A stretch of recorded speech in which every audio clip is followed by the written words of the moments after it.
વાત જાણે એમ છે કે ચાલુ વર્ષે આંબામાં કેરીના પાકમાં થયેલ નુકસાનીને લઈને બાગાયત વિભાગનો એક પત્ર વાયરલ થયો છે, જેમાં ગીર સોમનાથના નાયબ બાગાયત નિયામક દ્વારા વિસ્તારમાં કેરીમાં નુકસાની અંગે પ્રાથમિક સર્વે કરાયાનો દાવો છે। વાયરલ પત્રમાં કેરીમાં નુકસાની માટે વાતાવરણની સાથે સાથે ખેડૂતોની બેદરકારીને પણ કારણભૂત ગણાવાઈ છે, જેને લઈને ખેડૂતો આક્રોશમાં આવ્યા, મામલતદાર કચેરીએ ધસી આવ્યા અને કેરીના પાકનો યોગ્ય સર્વે ન થયાના દાવા સાથે મામલતદારને આવેદનપત્ર પાઠવ્યું। ખેડૂતો અહીંના સેન્ટર ઓફ એક્સલન્સ ફોર મેંગોમાં પણ પહોંચ્યા। દાવા પ્રમાણે અહીં બાગાયત વિભાગ દ્વારા 200 આંબા રોપવામાં આવ્યા છે, જેમાંથી માત્ર 1 આંબામાં જ કેરી છે, જ્યારે પ્રાથમિક અહેવાલમાં એવું દર્શાવ્યું છે કે તાલાલા તાલુકામાં કેરીનું ઉત્પાદન 45 થી 50% ઓછું થઈ શકે છે। ખેડૂતોનો દાવો છે કે આ વખતે આંબામાં નહિવત કેરી છે, આથી આ સર્વે ખોટી રીતે થયો છે, આથી ફરી સર્વે કરાવવામાં આવે। સર્વેનો પત્ર વાયરલ થયો છે, જેમાં ઓછું ઉત્પાદન થવા પાછળ મુખ્ય 4 કારણો જણાવાયા છે। પહેલું કારણ, ઘણા બગીચામાં આંબાના ઝાડ 45 થી 50 વર્ષ જૂના હોવાનું જણાવ્યું। બીજું કારણ, વાતાવરણની અનિયમિતતા ગણાવાયું।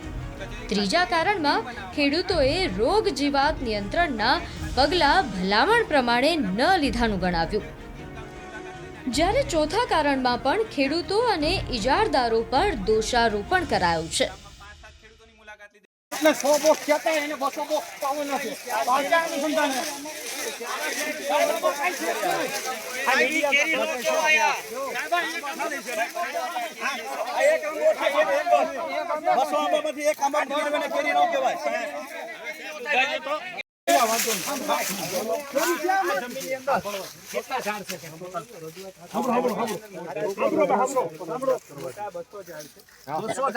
પાંચ આંબામાં કેરી હોય તો કેરી ના કહેવાય। 5 આંબામાં નથી એટલા માટે તો મારે બોલવું નથી કે તમને બતાવું કે બધા આંબામાં છે કેરીઓ।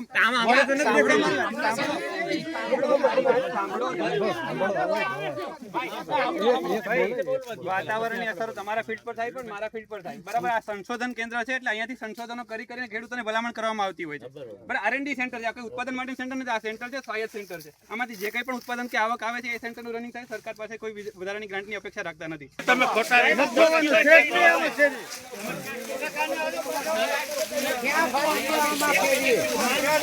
એવો રિપોર્ટ કેમ મોકલો?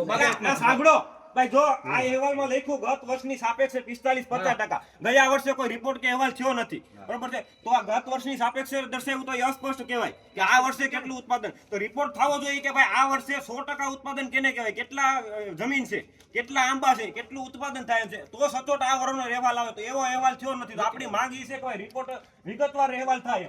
મારું કામ ખાલી ખેડૂતોને માહિતી સાહેબ આપના મારફતથી પૂછશે તો ખરું ને?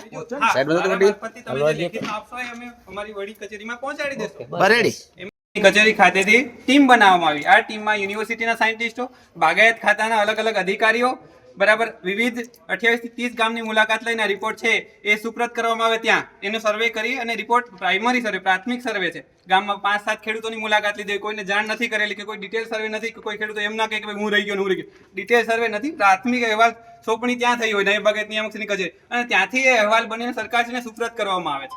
આ આખી પ્રોસિજર હોય।